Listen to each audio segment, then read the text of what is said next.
చాలా సినిమాలలో ఒక ట్యూన్ నడుస్తున్నప్పుడు ఒక పదం ఉంది, సపోజ్ వస్తాడు అని ఒక పదం ఉందనుకోండి, ఆ ట్యూన్లో ఇరికించడానికి, ఆ ట్యూన్కి తగ్గట్టుగా ఇరికించడానికి వస్తాడు అని అనడం. అంటే నీకు ఎగ్జాంపుల్ సరిగ్గా చెప్పలేకపోతున్నాను. అలా అంటే దాని పదాన్ని అర్థం లేకుండా అయిపోతుంది ఆ పదం ఆ పాటలో. అలాంటి సందర్భాలు చాలా పాటలు ఉన్నాయి. నేను కరెక్ట్గా చెప్పలేకపోతున్నాను, ఎగ్జాంపుల్ ఇవ్వలేకపోతున్నాను. అది మీరు క్యాచ్ చేశారా మీరు? అది ఎందుకు జరుగుద్ది అంటే మీనింగ్ లేకుండా, పదానికి మీనింగ్ లేకుండా చేస్తే మీరు మా పాటల్లో మీరు అది ఫీల్ అయ్యారా? ఇప్పుడు లేటెస్ట్ సాంగ్స్ మీరు ఫీల్ అయ్యారా చెప్పండి. మీ పాటలు నేను అసలు నేను రాత్రంతా వెతికాను, మీ పాటలు ఏమైనా దొరుకుతాయేమో అని. అంటే ఎందుకంటే అది నేను అన్ని ట్యూనే చేస్తాను. నా ట్యూన్కి ఆ సాహిత్యం ఓపెనింగ్ కటింగ్ నేనే ఇస్తాను, సాహిత్యం నేనే ఇస్తాను. ఓపెనింగ్ ఇలా ఉండాలి, ఇందిర మందిర సుందరకార తంతర తంతర తంతర తార అంటాను అంతే. ఇందిర మందిర సుందరకార ఆ సౌండ్ పడాలి. అలాగే చాలా పాటలు ఉన్నాయి. అలాగే నేను ఓపెనింగ్ వర్డ్ ఇస్తాను. అంటే ఈ టింజ్లలో ఇప్పుడు నీ మనస్సులో ఉషస్సుకే నమస్సు మాంజలి, నేను లిరిక్ పాడలేదు. అంటే లిరిక్ నేను చెప్పలే, మా గురువు గారికి ఏమన్నాను, రావాలి నాకు. ఎందుకది ఒక గ్యాడ్జెట్ ఉంది, దాంట్లో ఈ ప్యానింగ్స్ వస్తుంది అనమాట. ఇలా అలాంటి చాలా మిస్టీరియస్గా ఉంటుంది అది, ఆ సౌండింగ్ సరౌండ్గా వెళ్తూ ఒక కొత్త గ్యాడ్జెట్ వచ్చింది మాకు ప్యానింగ్స్. దాని గురించి ట్రై చేశాను, అది సక్సెస్ అయ్యాను. కానీ ఆ రోజు రికార్డింగ్ క్వాలిటీ 3 track రికార్డింగ్ ఉండేది.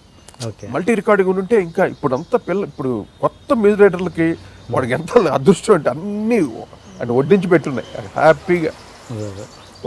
ఒక్క నోట్ ముట్టుకుంటే చాలు, కీబోర్డ్ పెట్టుకొని ఒకే నోట్ జింగ్ కొడితే చాలు, థియేటర్ అంతా జిమ్ అంటుంది.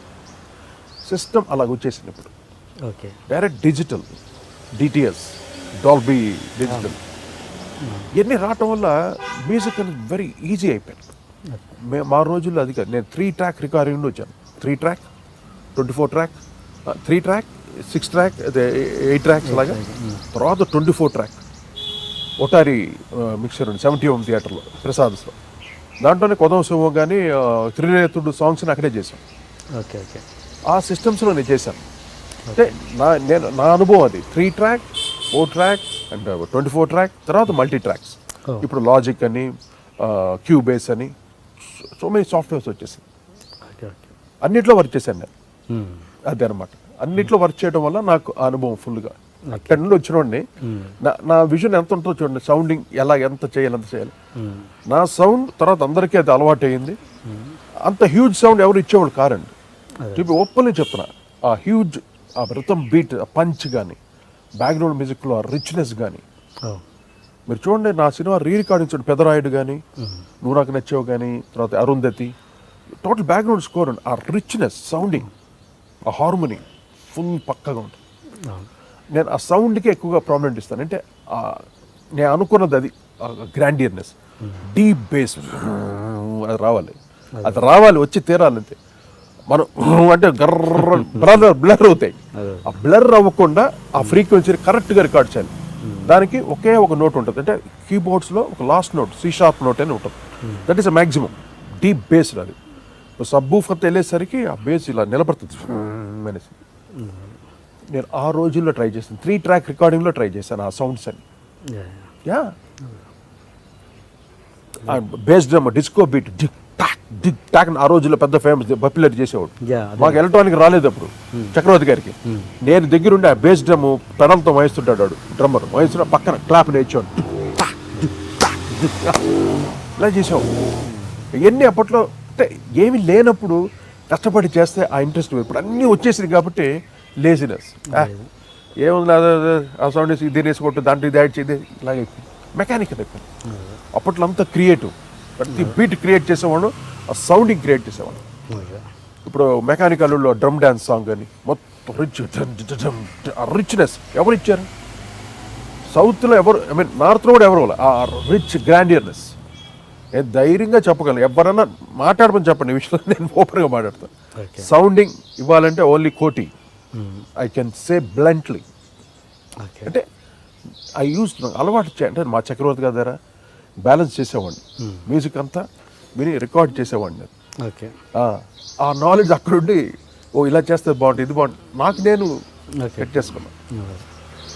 I don't want to compare with other music directors. ఒక్కొక్కరు ఒకటి స్టైల్ ఉంటుంది. So this is my style. ఇప్పుడు నా స్టైలే మొత్తం అందరూ యూస్ చేస్తున్నారు. ఆ గ్రాండియర్నెస్, రీ రికార్డింగ్లో వాయిస్లు, అదే సో మెస్మరైజింగ్ అంతే. కానీ మెస్మరైజ్ చేసినా కూడా కంపోజింగ్ ఒక ఒక ఒక సీన్కి మ్యూజిక్ చేస్తున్నాం అంటే సౌండ్ కాదు, దాంతో ఆ సీన్కి తగ్గ ఫీల్తో పాటు సౌండ్ ఇవ్వాలి. Okay okay. ఇప్పుడు చేసేది ఓన్లీ సౌండ్ ఇస్తున్నారు, ఫీల్ ఉంటల్లా, దాంట్లో ఆ ఎమోషన్ ఉంటల్లా, ఓన్లీ సౌండ్. ఇప్పుడు జనాలు కూడా వాళ్ళకి అవసరం లేదు, సౌండ్ ఉంటే చాలు, సీన్ ఉంటే చాలు, అలా వెళ్ళిపోతుంది. ఇప్పుడున్న మ్యూజిక్ డైరెక్టర్స్లో మీకు ఎంతో కొంత నచ్చిన మ్యూజిక్ డైరెక్టర్ ఎవరండి ఇప్పుడు జనరేషన్లో? ఇప్పుడు జనరేషన్లో నాకు మణి, నా తర్వాత ఓకే మణి శర్మ గారు మీరు పక్కన పెట్టేస్తే, నా తర్వాత వాడే మణి వచ్చారు కాబట్టి, ఇప్పుడు జనరేషన్ నాకు మిక్కీ జయమేర్ అంటే చాలా ఇష్టం. తన స్టైల్, ఆ రికార్డింగ్ క్వాలిటీ కానీ, తన ప్రెజెంటేషన్ ఆఫ్ సాంగ్ చాలా కూల్గా ప్లెజెంట్గా ఉంటుంది. ఓకే చాలా ఇష్టం మిక్కీ జయ. మిగతా అందరిది నాకు అంత అంటే, of course Devi commercial, yeah జనాలకి ఏం కావాలి, ఆ సినిమాకి ఏం కావాలి, కొట్టామా 2 పాటలు హిట్ కొట్టామా వెళ్ళామా అన్నట్టు ఉంటుంది వాడిది. అది దట్ ఈస్ కరెక్ట్ కమర్షియల్కి కరెక్ట్ పద్ధతి అది. ఓకే మిక్కీ ఆ స్టాండర్డ్కి రాలేడు. దేవి స్టాండర్డ్ ఇస్ డిఫరెంట్. అంటే కొత్త రీచ్ అయిపోతుంది ఆడియన్స్కి, అదే ఆడియన్స్ పల్స్ని బాగా క్యాచ్ చేశారు. అది. ఓకే. మీరు ఈ ఒక కోటి గారు అని పక్కన పెట్టేస్తే, మ్యూజిక్ డైరెక్టర్ కోటి గారు అని పక్కన పెట్టేస్తే, ఒక ప్రేక్షకుడు జస్ట్ లిజనర్, ఒక మ్యూజిక్ లవర్ మ్యూజిక్ డైరెక్టర్ని పక్కన పెట్టేస్తే, ఒక లిజనర్గా ఇళయరాజా గారి పాటలు వినడం, రాజ్ కోటి గారి పాటలు వింటే మీకు ఏది నచ్చుద్ది మీకు? అఫ్కోర్స్ ఇళయరాజా. ఇళయరాజా ఏంటంటే అది బాగా పండిన ఇది. తను ఏంటంటే తనలో ఉన్న గొప్పతనం, తెలుగు సినిమాలకు ఒక ట్రెండ్ చేశాడు, తమిళ్లో ఒక ట్రెండ్ చేశాడు. అలాగే కేవి మహోదాన్ గారు కూడా అలా సక్సెస్ అయ్యాడు. ఏంటి, తెలుగు ట్రెండ్ వేరు, తమిళకి వేరే ట్రెండ్ చేసేవారు. నాకు తమిళ సినిమాలు వచ్చింది కానీ నేను చేయలేకపోయాను. అది ఎందుకంటే నేను తెలుగు ట్రెండ్లో పడిపోయి, తమిళ సినిమా అంటే అల్టిమేట్ మనం ఏమైనా చేయొచ్చు, అక్కడ యాక్సెప్ట్ చేస్తారు ఆడియన్స్. మన తెలుగు ఆడియన్స్ అలా కాదు, వీళ్ళకి బీట్ ఉండాలి, డ్యాన్స్కి తగ్గట్టుగా మొత్తం change overs, so many changes of music beats ఉండాలి మన హీరో డాన్సెస్కి, కొరియోగ్రఫీ వాటికి. తమిళ్లో అలా కాదు, ఏ మ్యూజిక్ ఎంత స్టైల్గా ఇచ్చినా కూడా. దట్స్ వాట్ ఇళయరాజా అంత సక్సెస్ అయ్యాడు, ఏఆర్ రెహమాన్ సక్సెస్ అవ్వడం కారణం, హారిస్ జయరాజ్ సక్సెస్ అవ్వడం కారణం. అదే వాడు తెలుగులో చేయండి నా ట్రెండ్, ఏఆర్ రెహమాన్ డెఫినెట్గా తెలుగులో సక్సెస్ అయ్యి ఉండేవారు కాదు వాడు. తమిళ్ అక్కడ నుండి బాలీవుడ్ అని చెప్తాను. ఓకే, మీరు అన్న క్వశ్చన్కి Ilaiyaraaja wonderful composer, no doubt at all. ఒక మెలడీ, ఒక మంచి ట్రెండ్ తీసుకొచ్చాడు. తెలుగులో ఏం ట్రెండ్ నడుస్తుంది అప్పుడు? కేవి మహోదన్ గారి తర్వాత చక్రవర్తి గారి ట్రెండ్ నడుస్తుంది. ఏ ట్రెండ్? ఆరేసుకోబోయి, ఆ ట్రెండ్ మా గురువు పట్టుకొని ఆరేసుకోబోయి పారేసుకున్నా మా కేవి మహోదన్ గారు చేశారు. ఆ ట్రెండ్నే చక్రవర్తి గారు పట్టుకున్నాడు. పట్టుకొని ఎటువంటి ఏలుడు అంటే ఒకటే బీటు, ఒకటే టైప్ సాంగ్లు, అన్నీ సూపర్ హిట్. ఎలాగ అది ఏంటో అది దశ అనాలా ఏమన్నారో మనకు తెలియదు. మెలడీ భలే మెలడీ, మెలడీ ఉండదు, బీట్ ఉండదు. అదే చక్రవర్తి గారి గొప్పతనం. ఆయన శారద చేశాడు, చీకటి వెలుగుడు, ఎటువంటి మ్యూజిక్, బ్రహ్మాండమైన మెలడీ కంపోజర్. అటువంటిది మాస్ సాంగ్స్ చేయటం. మీరు ఈ ఒక కోటి గారు అని పక్కన పెట్టేస్తే, మ్యూజిక్ డైరెక్టర్ కోటి గారు అని పక్కన పెట్టేస్తే, ఒక ప్రేక్షకుడు జస్ట్ లిజనర్, ఒక మ్యూజిక్ లవర్ మ్యూజిక్ డైరెక్టర్ని పక్కన పెట్టేస్తే, ఒక లిజనర్గా ఇళయరాజా గారి పాటలు వినడం, రాజ్ కోటి గారి పాటలు వింటే మీకు ఏది నచ్చుద్ది మీకు? అఫ్కోర్స్ ఇళయరాజా. ఇళయరాజా ఏంటంటే అది బాగా పండిన ఇది. తను ఏంటంటే తనలో ఉన్న గొప్పతనం, తెలుగు సినిమాలకు ఒక ట్రెండ్ చేశాడు, తమిళ్లో ఒక ట్రెండ్ చేశాడు. అలాగే కేవి మహోదాన్ గారు కూడా అలా సక్సెస్ అయ్యాడు. ఏంటి, తెలుగు ట్రెండ్ వేరు, తమిళకి వేరే ట్రెండ్ చేసేవారు. నాకు తమిళ సినిమాలు వచ్చింది కానీ నేను చేయలేకపోయాను. అది ఎందుకంటే నేను తెలుగు ట్రెండ్లో పడిపోయి, తమిళ సినిమా అంటే అల్టిమేట్ మనం ఏమైనా చేయొచ్చు, అక్కడ యాక్సెప్ట్ చేస్తారు ఆడియన్స్. మన తెలుగు ఆడియన్స్ అలా కాదు, వీళ్ళకి బీట్ ఉండాలి, డ్యాన్స్కి తగ్గట్టుగా మొత్తం change overs, so many changes of music beats ఉండాలి మన హీరో డాన్సెస్కి, కొరియోగ్రఫీ వాటికి. తమిళ్లో అలా కాదు, ఏ మ్యూజిక్ ఎంత స్టైల్గా ఇచ్చినా కూడా దట్స్ వాట్ ఇళయరాజా అంత సక్సెస్ అయ్యాడు, ఏఆర్ రెహమాన్ సక్సెస్ అవ్వడం కారణం, హ్యారిస్ జయరాజ్ సక్సెస్ అవ్వడం కారణం.